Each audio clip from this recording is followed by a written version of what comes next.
Bismillahirrahmanirrahim. Assalamualaikum warahmatullahi wabarakatuh. Innal hamdalillah nahmaduhu wa nasta'inuhu wa nastaghfiruh wa na'udzu billahi min shururi anfusina wa sayyiati a'malina. May yahdihillahu fala mudilla lahu wa may yudlil fala hadiya lahu. Asyhadu an la ilaha illallah wahdahu la syarika lahu wa asyhadu anna Muhammadan abduhu wa rasuluhu la nabiyya ba'da, amma ba'd. Bapak-bapak, ibu-ibu, para pemirsa Lentera Penghulu dimanapun Anda berada, di dalam sebuah hadits qudsi Allah subhanahu wa ta'ala berfirman, a'dadtu li'ibadiyas salihin ma la 'ainun ra'at wa la udhunun sami'at wala khatara ala qalbi bashar. Kata Allah, aku sudah menyiapkan untuk hamba-hambaku yang soleh surga yang kenikmatannya, keindahannya tidak pernah terlihat oleh mata siapapun sebelumnya, tidak pernah terdengar oleh telinga siapapun sebelumnya, dan tidak pernah terlintas di benak pikiran siapapun sebelumnya. Artinya, Bapak Ibu jemaah sekalian, bahwa semua keindahan atau kenikmatan yang pernah terlihat oleh mata kita, atau pernah terdengar oleh telinga kita, atau pernah terlintas di benak pikiran kita, maka sesungguhnya kenikmatan dan keindahan surga yang Allah siapkan untuk hamba-hambanya yang soleh itu jauh lebih dahsyat, jauh lebih hebat dibanding semua kenikmatan tersebut. Kenikmatan yang pernah terlihat oleh mata kita, atau terdengar oleh telinga kita, atau terlintas di benak pikiran kita. Inilah dahsyatnya surga yang Allah sudah siapkan untuk hamba-hambanya yang soleh. Oleh karena itu, maka wajar jika semua orang ingin menjadi penghuni surga. Wajar jika semua orang ingin masuk surga. Wajar jika semua orang merindukan surga. Tetapi ternyata ada orang-orang istimewa yang ketika semua orang merindukan surga dengan segala kenikmatan dan keindahannya itu, orang-orang istimewa ini justru mereka yang dirindukan oleh surga. Siapakah orang-orang istimewa ini? Rasulullah SAW bersabda, al-jannatu mushtaqatun ila arba'ati nafar. Surga itu, kata Nabi SAW, merindukan 4 tipe manusia. Nah, inilah orang-orang istimewa itu. Dan kita berdoa semoga kita termasuk dalam kelompok orang-orang istimewa ini. Yang pertama, kata Nabi SAW, talil Quran, orang yang senang membaca Al-Quran. Bapak Ibu jamaah sekalian, Al-Quran dari segi bahasa artinya adalah bacaan yang sempurna. Sempurna maksudnya bahwa tidak ada kekurangan, tidak ada kelemahan, tidak ada keraguan sedikit pun di dalamnya. Dan ini terbukti. Sampai hari ini tidak ada satupun bacaan di dunia ini yang bisa menyamai Al-Quran.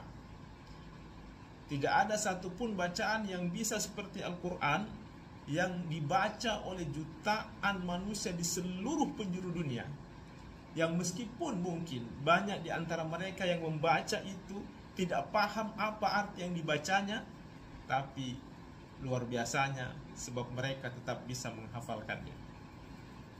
Tidak ada bacaan seperti Al-Quran yang bisa menginspirasi jutaan manusia untuk kemudian mau menulis jutaan judul buku dari generasi ke generasi, berbeda-beda penafsiran, tapi semuanya mengandung kebenaran.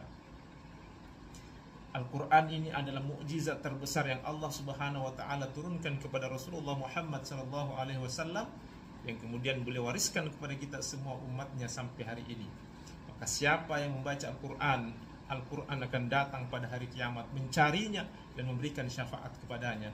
sebagaimana yang disampaikan oleh Rasulullah sallallahu alaihi wasallam, "Iqra'ul Qur'an fa innahu ya'ti yaumal qiyamah syafi'an li ashabihi." Bacalah Al-Qur'an karena sesungguhnya Al-Qur'an itu akan datang pada hari kiamat memberikan syafaat kepada orang-orang yang senang membacanya ketika di dunia dulu. Yang pertama, yang dirindukan surga orang yang senang membaca Al-Qur'an. Yang kedua, kata Nabi, orang yang dirindukan surga adalah hafizul lisan, orang yang bisa menjaga lisan. Bapak Ibu jamaah sekalian, lisan ini memang adalah anggota tubuh yang unik.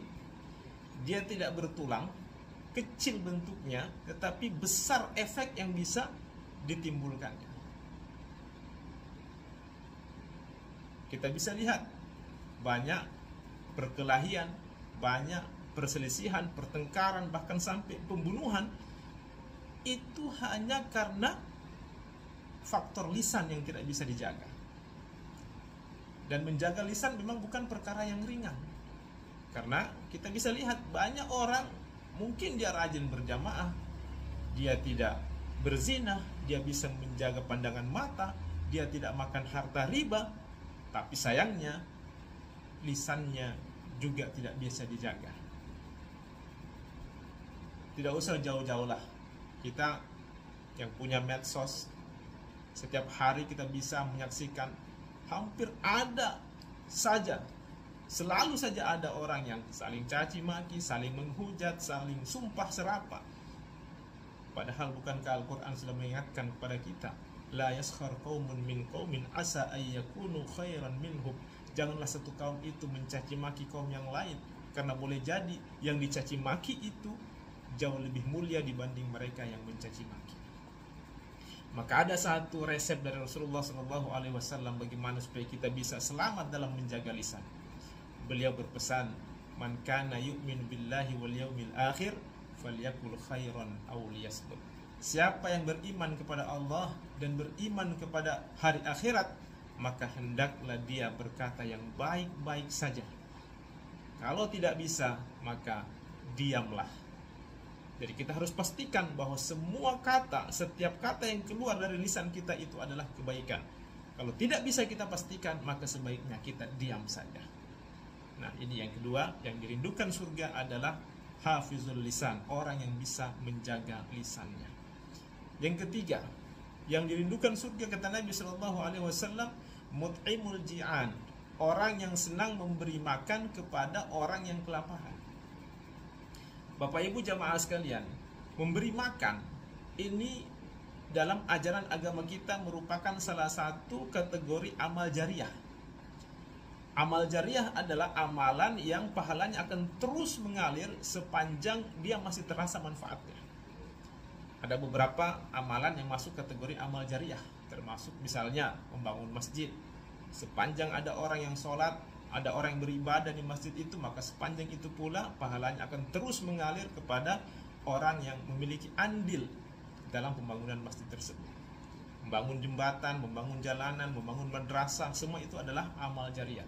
Sepanjang ada orang yang masih mengambil manfaat dari semua itu, maka sepanjang itu pula pahalanya akan terus mengalir kepada orang-orang yang punya andil dalam pembangunan jalanan, jembatan, atau madrasah tersebut. Nah, memberi makan kepada orang ini juga masuk kategori amal jariah.